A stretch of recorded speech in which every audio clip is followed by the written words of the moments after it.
Hello मित्रों, और रोजगार एकेडमी पॉइंट पर आपका हार्दिक स्वागत है। आज मैं आपको पुलिस विभाग से संबंधित महत्वपूर्ण प्रश्न जो भी आपके एग्जाम यूपी पुलिस कांस्टेबल 2024 में आ सकते हैं उनके बारे में आज बताऊंगा। जैसे कि सबसे पहले स्टार्ट करते हैं पुलिस की बनावट। पुलिस की शुरुआत स्थापना से।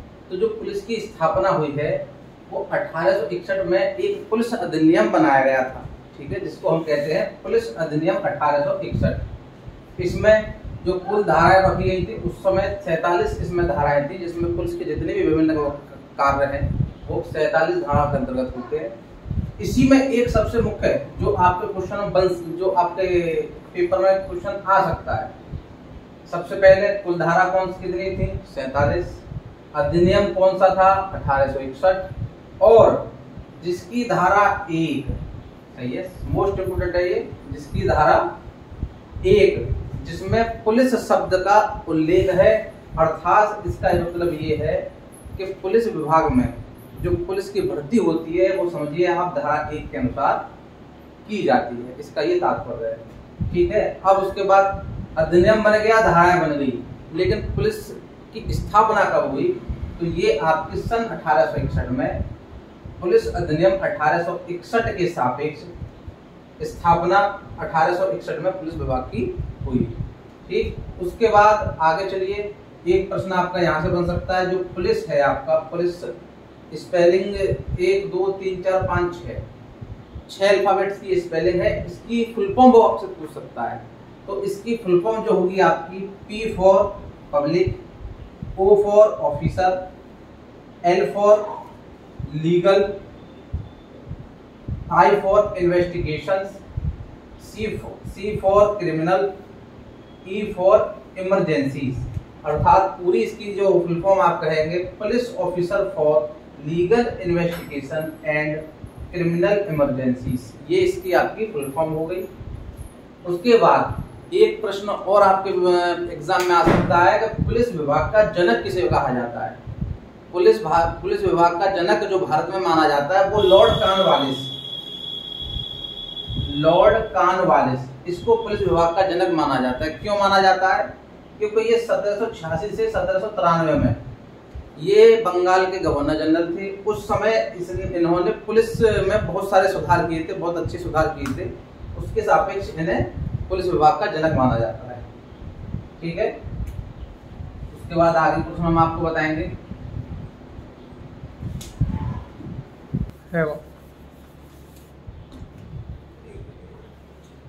जी मित्रों, आगे देखिए, अब पुलिस की स्थापना हो गई, पुलिस की भर्ती हो गई, उसके बाद पुलिस का प्रतीक चिन्ह जो है वो मछली है।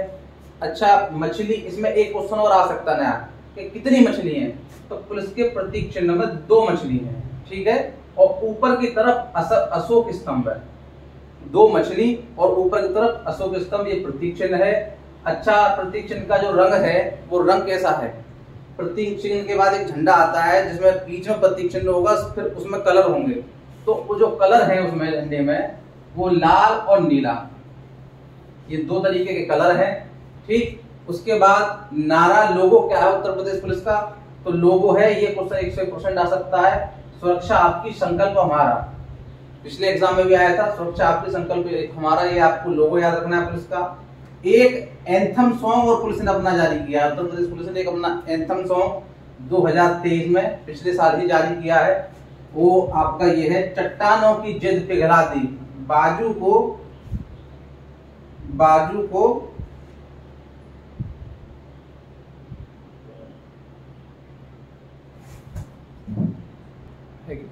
को ये आग है, आग, बाजू को आग बनाया है, कंधे पर सितारे नहीं, हमने यूपी का मान सजाया है। ये यूपी पुलिस का एंथम सॉन्ग है।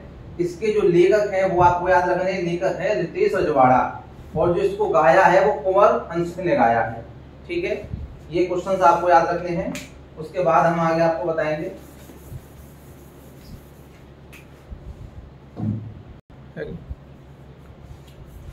आगे अच्छा, एक चीज ध्यान रखना, मैं बताने के बाद बहुत जल्दी बोर्ड को साफ कर देता हूँ।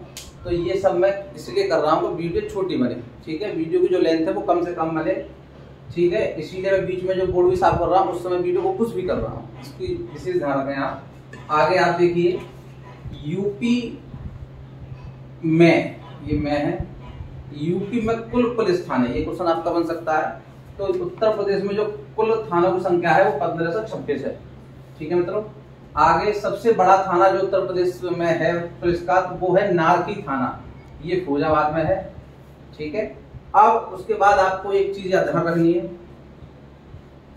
कि अब आपको मैं बताता हूं पुलिस में जो पद होते हैं, पद के बारे में बताता हूं, कितने पद होते हैं और कौन सा पद आपसे पूछा जा सकता है, किसके कितने स्टार होते हैं, ये चीज और जान लीजिए। ये आप वीडियो को पुश करके देख सकते हैं, जो मैं मिटा रहा हूं। अच्छा, एक चीज ध्यान रखिए, जो पुलिस में जो पद हैं आपके, पुलिस में कुल पद जो होते हैं आपके 16 पद होते हैं पुलिस में। ठीक है, अब 16 पद तो आप किससे पूछे नहीं जाएगा परीक्षा में, आपसे जो पूछा जाएगा एक से सबसे बड़ा पद और एक सबसे छोटा पद, मोस्ट इंपोर्टेंट ये है। तो पुलिस में स्टेट में सबसे ज्यादा, प्रदेश में सबसे बड़ा जो पद होता है वो होता है डीजीपी। ठीक है, जिसकी फुल फॉर्म होती है डायरेक्टर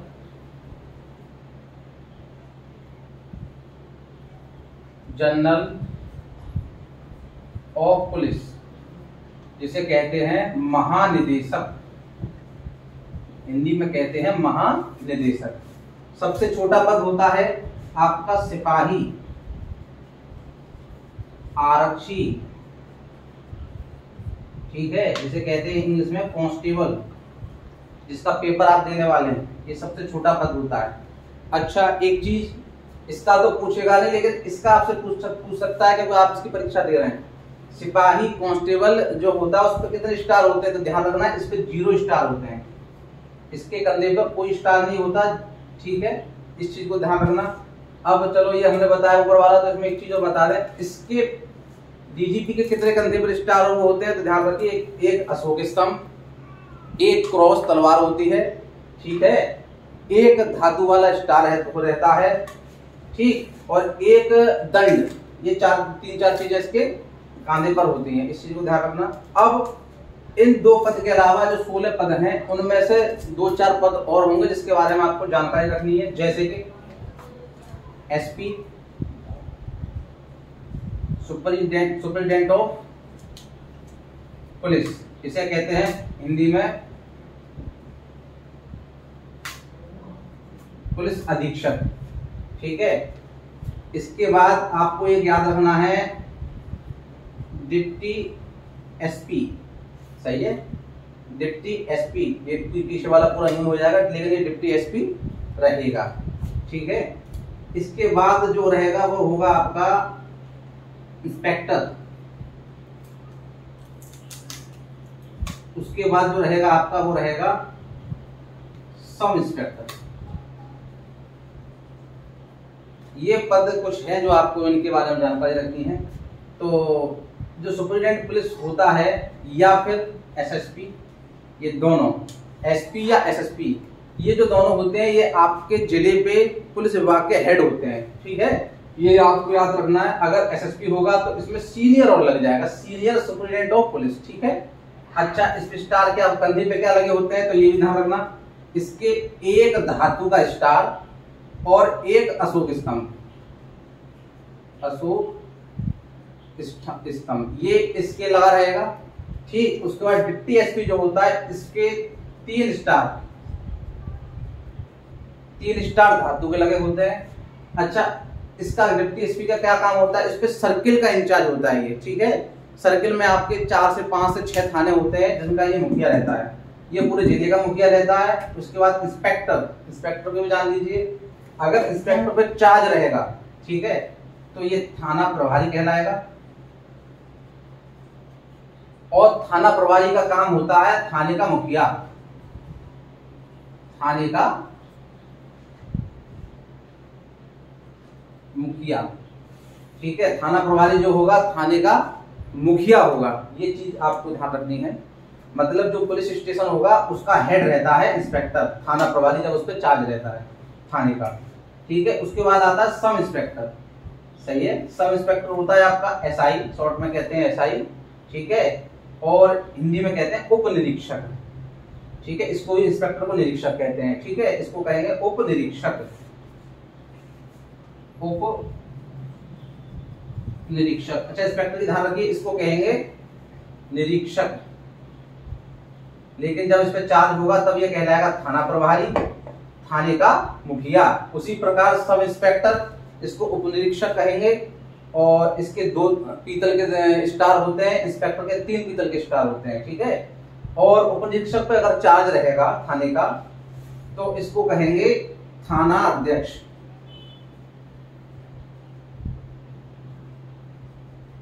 थाना अध्यक्ष कहलाएगा ये। ठीक है, जब इस पे थाने का चार्ज होगा। हमारे यहाँ इंस्पेक्टर सब इंस्पेक्टर दोनों ही थाने के मुखिया बन सकते हैं, इसको ध्यान रखेंगे आप। ठीक है, सबसे जो पद होता है छोटा सिपाही होता है, और सबसे प्रमुख पद होता है उत्तर प्रदेश पुलिस में 2 ही पद सबसे मुख्य होते हैं, सिपाही और सब इंस्पेक्टर। सबसे ज्यादा वर्क और सबसे ज्यादा मौके पर पहुंचने वाले सबसे पहले सिपाही होता है, जो तुरंत मौके पर पहुंचता है और उसके बाद अपने सीनियर्स को सूचना देता है। ठीक, ये आप नोट कीजिए फटाफट।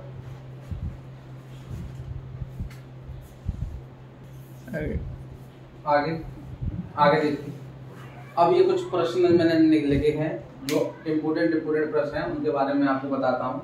पढ़ाने के लिए बहुत है, लेकिन परीक्षा के संदर्भ में, और परीक्षा आपकी नजदीक है, कल से आपकी परीक्षा प्रारंभ है, तो उसी के अनुसार जो क्वेश्चन आ सकते हैं वही क्वेश्चन मैंने लिखे हैं। ठीक है, अब मेरे पास भी इतना समय नहीं रहता है कि वो ड्यूटी में मैं करता हूँ।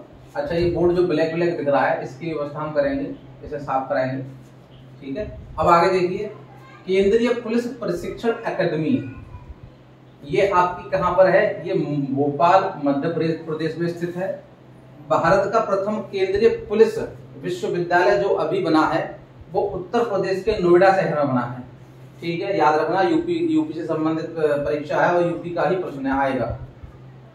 पुलिस कमिश्नर प्रणाली, जो बड़े बड़े शहर जो जनपद हैं उनमें इस समय पुलिस कमिश्नर प्रणाली लागू है। जैसे आपका गाजियाबाद, आगरा, इलाहाबाद, जो भी बड़े बड़े कानपुर, जो भी बड़े बड़े आपके जनपद हैं उसमें पुलिस प्रणाली लागू है। कब लागू हुई थी उत्तर प्रदेश में? नवंबर 2022 में। ठीक है, सीधा प्रश्न यही बन सकता है। अच्छा, इसमें एक नया प्रश्न आपका करंट अफेयर के जरिए आ सकता है कि पहली जो कमिश्नर इस समय बनी है, प्रथम महिला कमिश्नर जो बनी है वो आपकी इस समय लक्ष्मी सिंह बनी है। ये क्वेश्चन आपको याद रखना है। राष्ट्रपति पुलिस पदक, जो राष्ट्रपति पुलिस पदक दिया जाता है हमारे राष्ट्रपति महोदय द्वारा, उन पुलिसकर्मियों को दिया जाता है जो सबसे अच्छा काम करते हैं। ठीक है, ये कब से देना प्रारंभ हुआ था? तो 1 मार्च 1991 से प्रारंभ हुआ था। ये कब दिया जाता है? तो ये गणतंत्र दिवस, 26 जनवरी और 15 अगस्त। ठीक है, दोनों राष्ट्रीय पर्वों पर ये पदक पुलिस को दिया जाता है राष्ट्रपति महोदय द्वारा। अच्छा, आगे प्रश्न आपका है, पुलिस विभाग किसके अधीन रहता है? हर एक प्रदेश की अपनी अलग पुलिस है, लेकिन प्रदेश में ये किसके अधीन रहता है? तो ये आपको ध्यान रखना है, ये गृह मंत्रालय, ये गवर्नमेंट के गृह मंत्रालय के अधीन रहता है। ठीक है, नोट कीजिए।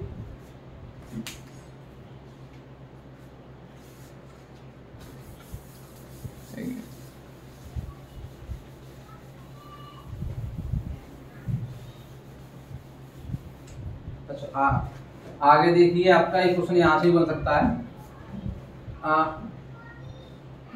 राष्ट्रीय, पूरा नाम लिखते हैं इसका, सरदार वल्लभ भाई राष्ट्रीय पुलिस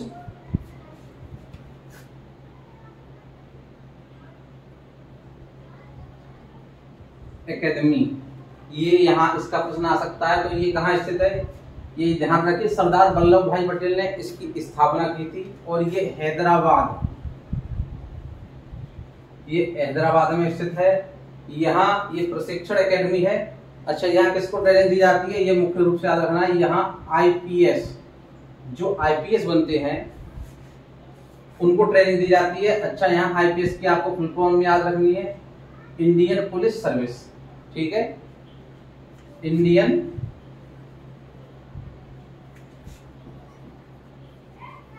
पुलिस सर्विस, ये फुल फॉर्म आपको याद रखनी है। ठीक, नोट कीजिए।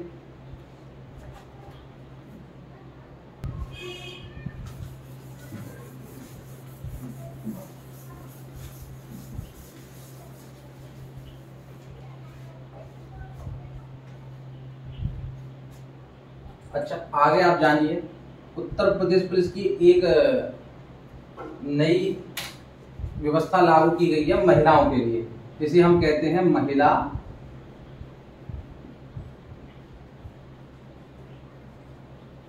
सशक्तिकरण। सही है, ठीक है, महिला सशक्तिकरण।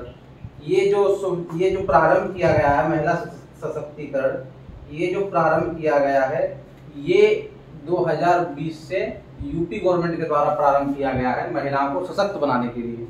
इसमें क्या होता है कि महिलाओं पर जो अत्याचार होते हैं उनके लिए एक स्पेशल नंबर जारी किया गया है और वो नंबर है 1090। ठीक है, अगर किसी महिला को, किसी लड़की को कोई भी परेशान करता है, कोई भी दिक्कत देता है, ठीक है, या मारपीट करता है, कोई भी अत्याचार करता है, तो आपको 1090 पे कॉल करनी है। और 1090 पे आप कॉल करेंगे, आपके पास तुरंत पुलिस पहुंचेगी और आपसे पूछेगी आपकी क्या समस्या है। ठीक है, ये आपको ध्यान रखना। कब लागू किया गया है, इसे कब प्रारंभ किया गया, तो सन 2020 में यूपी गवर्नमेंट के द्वारा। ठीक है, अब उसके बाद पुलिस सहायता हेल्पलाइन नंबर जो होता है, ये तो महिलाओं के लिए हो गया, विशेष परिस्थिति में महिला सशक्तिकरण के लिए। लेकिन जो आप सब जानते हैं 100 और 112 नंबर, ठीक है, ये क्या होता है, पुलिस हेल्पलाइन नंबर।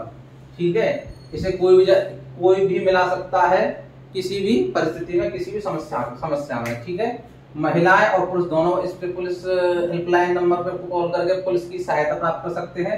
लेकिन ये जो है ये विशेषकर महिलाओं के लिए है, इसको आप ध्यान रखें। ठीक, अब इसी क्रम में आपको एक टोल फ्री नंबर और याद रखना है, अगर आ सकता है तो, चाइल्ड हेल्पलाइन नंबर। ठीक है, चाइल्ड हेल्पलाइन नंबर जो है ये आपको याद रखना है। अगर बच्चों के लिए कोई भी सहायता चाहिए तो 1098। ठीक, उसके बाद हेल्पलाइन नंबर में अगर आपको जरूरत पड़ सकती है तो एक सबसे ज्यादा जो ठगी इस समय चल रही है वो है साइबर क्राइम की ठगी। अगर आपके साथ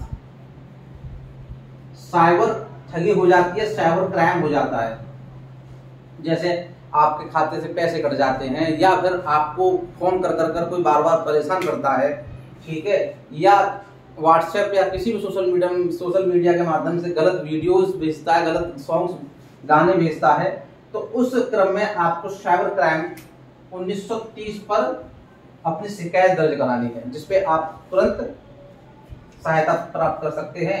अगर मानो आपके खाते से पैसे कट गए तो आप 1930 पे कॉल करिए। ठीक, 1900, हाँ, इस पे 2-4 बार में कॉल लग पाएगी, लगाते रहना, लग जरूर जाएगी।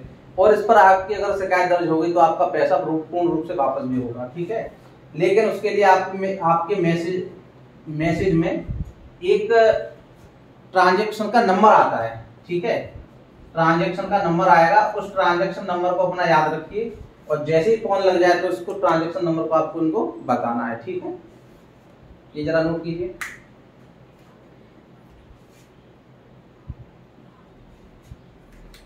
अच्छा, इसी क्रम में एक चीज ध्यान रखिए, जन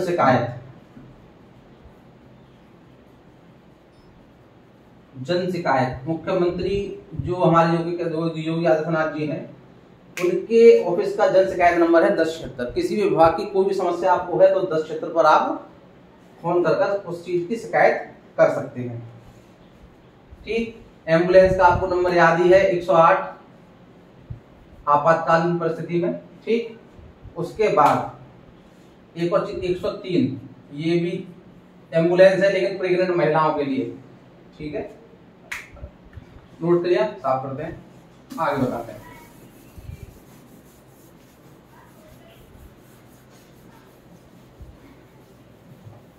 अब पुलिस विभाग से संबंधित जो प्रश्न होंगे वो होंगे अभिरुचि पे। अभिरुचि वो आपसे पूछ सकेगा। तो अभिरुचि के प्रश्न आप जितना ऑनलाइन माध्यम से जितना ज्यादा प्रैक्टिस करेंगे या प्रैक्टिस सेट से जितना प्रैक्टिस करेंगे उतना आपके लिए फायदा है। ठीक है,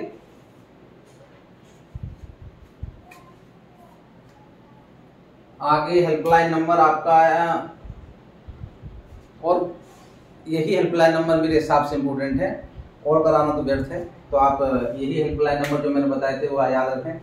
आगे जो भी प्रश्न और हम आपको बता सकते हैं वो भी आपको जल्द से जल्द बताएंगे। ठीक है, हमारे वीडियो देखने के लिए आपका धन्यवाद। और एक प्रश्न और ध्यान रखिए, ये और महत्वपूर्ण प्रश्न है, थाना दिवस।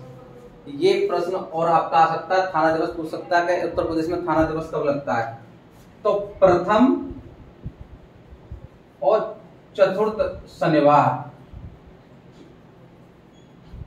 प्रत्येक माह का प्रथम और चतुर्थ शनिवार जो है वो थाना दिवस के रूप में मनाया जाता है। थाना दिवस प्रत्येक थाने पर लगाया जाता है, जिसमें प्रत्येक व्यक्ति की जो जमीन से संबंधित शिकायतें हैं वो थाने पर सुनी जाती है, जहां पर तहसील से भी कुछ अधिकारी आते हैं और पुलिस के भी अधिकारी बैठे होते हैं। वो आपकी जमीन से संबंधित विवाद, जमीनी विवाद सुने जाते हैं और उनका निराकरण किया जाता है। ठीक है,